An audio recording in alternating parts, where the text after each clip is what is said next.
In this video, I'm going to talk about installing a cam shape onto the shaping machine. You can see there's a keyway on this cam, and this keyway should be lined up with the protruding portions on the end of this shaft to get a good consistent fit and to prevent the cam from slipping.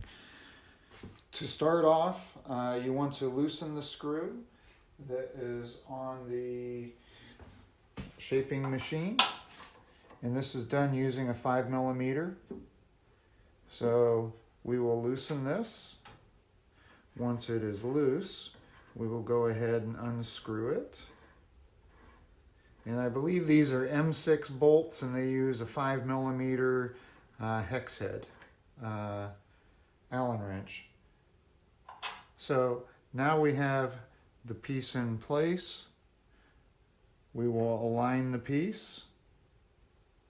The piece is aligned and it is in the keyway, so it will not rotate. It will be held in there very secure during the rotational process. The rotational process can be a little bit stressful on the cam.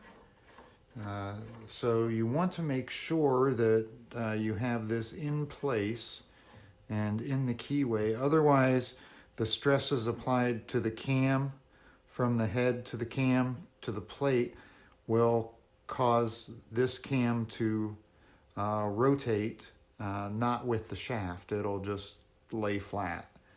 So make sure it's in the keyway.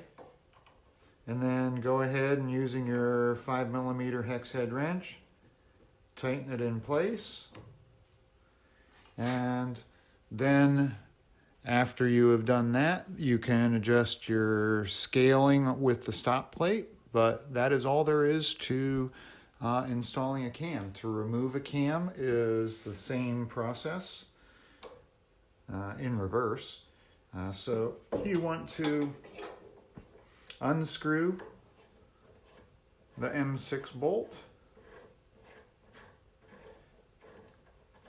and once the M6 bolt is removed, you slide the cam off, and then you either set the M6 bolt to the side, or you put the M6 bolt back in the machine and tighten it up somewhat so it doesn't slip out. That is all there is. Hope you found this video helpful.